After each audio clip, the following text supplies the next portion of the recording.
Salve, salve, Rádio 13. Estamos de volta aqui hoje para mais um vídeo, um resumo da aula da última live que estivemos, onde falamos sobre meios de contraste em tomografia computadorizada. Vem comigo! Bom, podemos aqui fazer um conceito, trazer aqui para vocês um conceito bem básico sobre meios de contraste, né? É uma substância geralmente líquida injetada ou ingerida pelo paciente. Também pode ser inserida, né, no objeto, no caso do contraste via retal. O objetivo assim bloquear os raios-x, tá? Que emite radiação própria.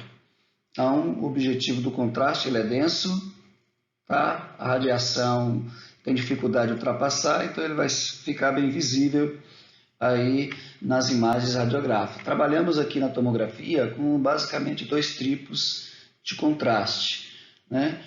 O contraste iodado e o sulfato de bário. Lembrando que hoje, na atualidade, o contraste que a gente vai usar bastante é o iodo, tá? Então, nos exames tomográficos, os meios de contraste é bastante usado, pois objetiva uma melhor diversificação dos órgãos, tá? Além de condicionar uma melhor análise das patologias. Beleza? Então aí está o conceito. E agora vamos para as vias de administração. Primeiro nós temos a via de administração oral, tá? Que são utilizados em exames abdominais com o objetivo de visualizar as alças intestinais preenchidas com contraste, que vai permitir estudar, tá, estruturas e patologia do sistema digestivo. Toda vez que for estudar o sistema digestivo em TC, o contraste, né, vai ter que ter o contraste oral. Então, aqui nessas imagens, por exemplo, a gente já consegue visualizar sulfato de bário aqui, ó, nas alças intestinais, esse branquinho aqui, tá? Bastante contraste aqui no corte coronal, no corte sagital e no corte axial. Tá? Normalmente, pessoal, pode ser usado o sulfato de bário, né, que ele é bem apropriado para o sistema digestivo, mas também se usa o iodo. Hoje, por exemplo, usa bastante iodo, que inclusive pode substituir o sulfato de bário. Tá? Normalmente a quantidade ingerida é no caso do iodo, é de 1000 ml, 1 litro de água, né, diluída em torno de 10 a 20 ml de iodo para 1 litro de água. Certo? Aí temos o contraste retal, okay? Utilizado nos estudos pélvicos, tá? Quando o contraste oral não teve uma boa progressão, então ele fez o contraste oral, mas esse contraste não chegou lá principalmente lá no colo, no reto, aí eles optam por fazer, tá, um contraste retal, que também é um meio de contraste usado. Então aqui a gente pode observar imagens lá no sigmoide, no colo, mostrando aqui o contraste que foi ingerido diretamente na via retal. Tá? E por último, a gente tem o contraste que é injetado na veia. Este sim é o mais usado. Tá?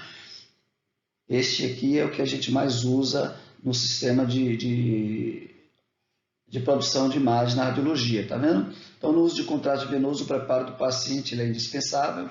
Tá? E normalmente ele faz um jejum aí de 6, né? De 4 a 6 horas, tá? Por conta de possíveis reações alérgicas a esse contraste, no caso, por exemplo, vômito. Então é interessante que o paciente esteja em jejum. Claro que todas essas características, né, são apropriadas, normalmente associadas às indicações, tá? E ao critério do médico radiologista, que é responsável pelo contraste. Beleza? Então aqui a gente vê dois cortes tomográficos da região abdominal, na altura do fígado, ó. Então aqui a gente tem o fígado, tá vendo? Fígado. Imagem lisa, esta imagem está sem contraste. Agora nós temos aqui, ó, a mesma imagem, quer dizer, não a mesma imagem, né, mas a mesma região, agora com contraste. Tá vendo essas viazinhas brancas aqui, ó, tudo aqui são contraste. Então aqui nós temos duas imagens com contraste endovenoso e também com contraste oral, tá? Então ele fez o contraste venoso e fez o contraste oral, certo? Bom, o contraste iodado, ele tem uma classificação interessante em relação a captar ou não, né, através dos órgãos. E aqui a gente colocou alguma classificação aqui, ó, em relação se o contraste vai captar ou não o iodo. Então a gente tem, por exemplo, a lesão hipercaptante. Então é uma lesão que capta bastante o contraste. Esse tipo de lesão a gente consegue visualizar bastante quando o contraste é gerido ou inserido, tá? Ou injetado. Nós temos a lesão hiporcaptante, ele capta pouco ou ele capta pouco o meio de contraste, não tanto. Nós temos a captante, tá? Lesão que não capta o meio de contraste, então a lesão está lá, mas quando o contraste é injetado, ela não consegue captar esse contraste. Nós temos a espontânea lisa, né? Que é a lesão de alta densidade, sem a injeção do meio de contraste, por exemplo, a parte óssea, tá? Então ela já é densa, né? A sua densidade, aqui a calota craniana, ela já é bastante densa. Então o contraste não vai penetrar aqui, o contraste não vai fazer uma diferenciação aqui nessa estrutura, tá? E aí a gente tem a isodensa. A isodensa, né, são lesões que captam o meio de contraste e torna-se igual à densidade das estruturas vizinhas. Então você tem a lesão, tá? A lesão capta o contraste, mas não modifica a área com e a área sem contraste, certo? Bom, existem duas formas, né, de aplicar esse contraste, tá? De administrar esse contraste na tomografia computadorizada. A primeira delas, que a gente está falando da injeção do iodo, nós temos a manual, tá? Observe aqui o paciente, né? O profissional aqui com a seringa, com a veia puncionada, tá? Ele vai encher a veia de contraste e vai injetar manualmente, tá?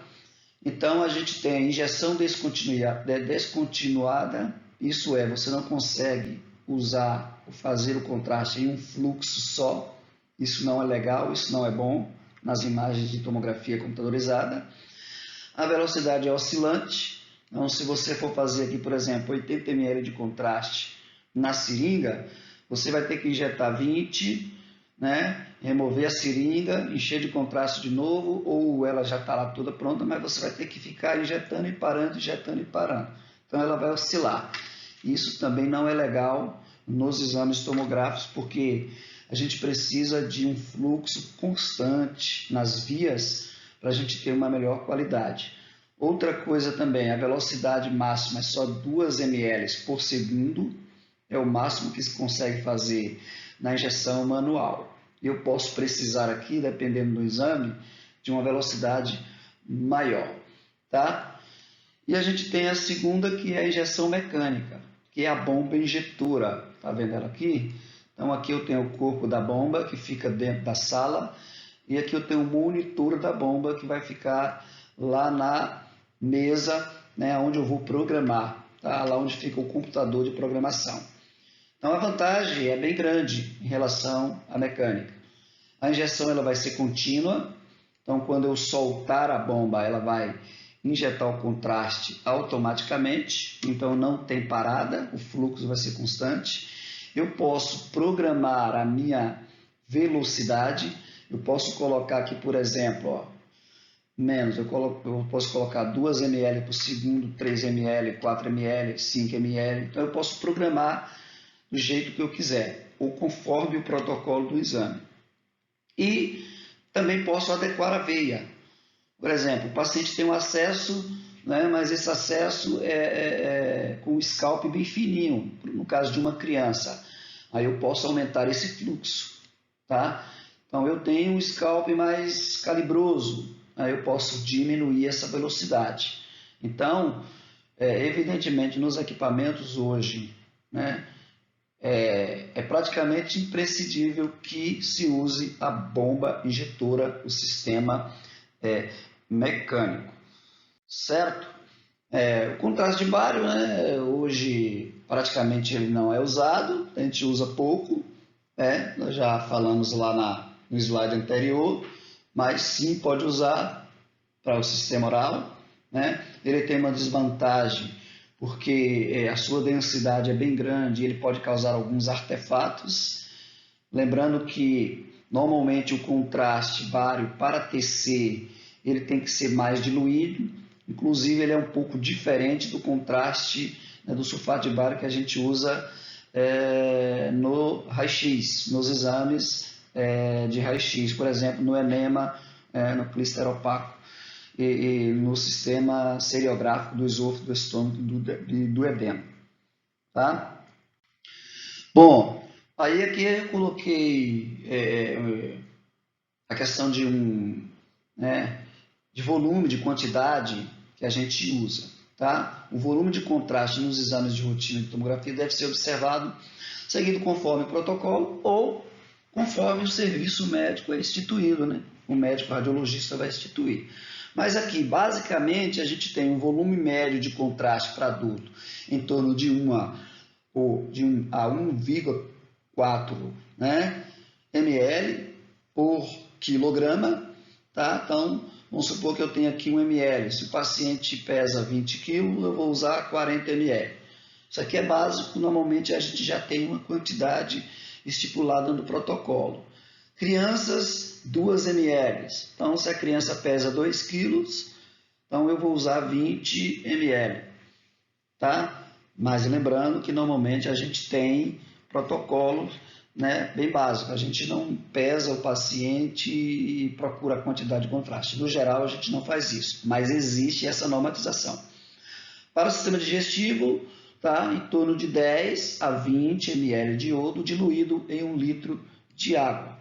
Tá? Aí aqui eu coloquei um exemplo. Por exemplo, né, para exames de crânio, 50 ml de contraste é o suficiente para a gente visualizar o sistema arterial do encéfalo contrastado. Certinho?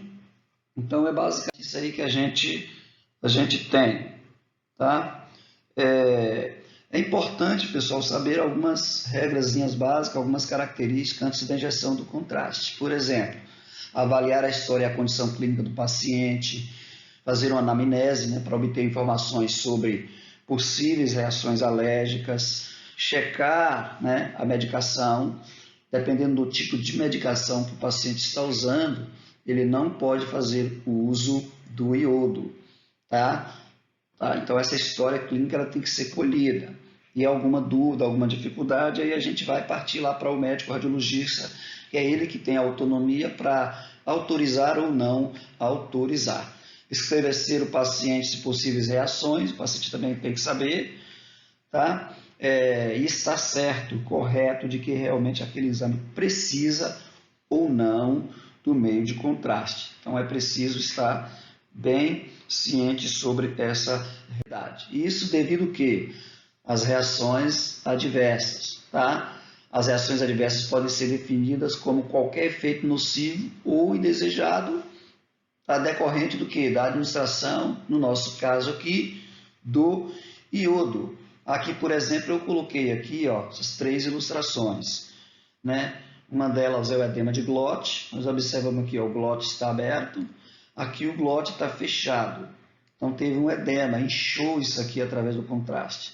Então, se isso aqui acontecer, tem que ter um médico lá para fazer a intubação do paciente, para abrir isso aqui, senão o paciente morre. Tá? Aí a gente tem aqui outro tipo de reação, né? Que é o edema da órbita. Aqui nós temos aqui a urticária, a coceira, cheia de carocinho. Então, é importante fazer essas avaliações. Então, a gente tem aqui as reações adversas, ó. Eu coloquei aqui, ó. As leves nós temos, ó, náusea, vômito, tosse, calor, cefaleia, calafrios, urticária, sudorese, são leves, tá? Nós temos as moderadas, vômitos mais intensos, hipertensão, hipotensão, urticária, se ela aumentar muito, o edema facial, se o olho começar a ficar bastante inchado, né? A falta de ar, que é a dispneia, a dor de cabeça, a cefaleia intensa e até mesmo a rigidez facial. E nas graves a gente tem aqui, né, o laringoespasmo, né? O paciente sente a boca enchendo de água, tá? Juntamente ali como se fosse uma gosma grossa. Temos aí o edema de glote, que é aquele que a gente mostrou lá para vocês. Então tem que ter um médico aqui na sala, senão o paciente vai morrer. Pode acontecer inconsciência, convulsões, coma, arritmias, edema pulmonar, até choque. Então isso aqui, ó, nessas graves, aí, só o médico para resolver. Tá? Nas leves a gente consegue conversar, orientar o paciente, pedir para ficar mais calmo e passa, tá? Normalmente elas são mais tranquilas, mas é interessante que tenhamos, né, um médico na sala, tá? É interessante lembrar também que nas reações, deixa eu voltar aqui, deixa eu ver se ele volta. Não volta? Não volta não. Mas lá nas reações graves, a gente tem duas, né? Duas situações, as agudas e as tardias. Então, as agudas, ela acontece até 30 minutos. Injetou contraste até 30 minutos, pode acontecer algumas reações agudas. E nós temos as tardias, que pode acontecer após 30 minutos da injeção do contraste. Por isso é interessante que todo serviço, né, tenha uma área, uma sala para o pós-exame. O paciente fica ali, tá, em observação em torno de 1 hora, 2 horas. Isso aí vai depender do protocolo do serviço. E aqui eu coloquei, né, o exemplo de alguns protocolos. Por exemplo, protocolo de crânio, falando aqui de meio de contraste. Pode ser feito com ou sem contraste, tá? Usamos em torno de 50 ml intravenosa, certo? E o tempo da injeção do contraste pode ser moderada, não precisa ser rápida, tá? Que é aquela questão lá de quantidade de ml por segundo. Nós temos o pescoço aqui, ó. Perdão, essa daqui de baixo. Essa aqui é o pescoço. Nesse protocolo de pescoço, né, todos os exames deverão ser feitos com contraste. Tá? Usamos em torno de 50 a 80 ml, certo? E o tempo de injeção deve ser rápida. Tá? Deve ser rápido. Então, como regra, todos esses exames vão ser contrastados. A mesma coisa é o tórax. Praticamente todos os exames vão ser realizados com contraste. A injeção, o tempo, ele tem que ser rápido. A mesma coisa o abdômen. Tá? Então, aqui nós temos 4 situações ou 4 exemplos de protocolos. Observe que a grande maioria nós temos que fazer uma injeção mais rápida. No abdômen a gente usa em torno aí de 80 ml a 100 ml de contraste. Tá? E ele pode ser realizado com contraste venoso, contraste oral e em alguns casos podemos até usar o contraste retal. Tá? Então, pessoal, em resumo, os contrastes em tomografia computadorizada tem esses detalhes, a questão do uso oral, a questão do uso retal, a questão do uso intravenoso, o tempo de velocidade desse contraste, é basicamente aí o que a gente vai precisar saber. Tá? Ressaltando que hoje, na atualidade, nos aparelhos multislides que trabalhamos, basicamente a gente usa o contraste com a fórmula iodada. Beleza? Então, aí está o nosso resumo da nossa aula. Tá? Um grande abraço para vocês e estaremos de volta a qualquer momento para nosso para mais conteúdos.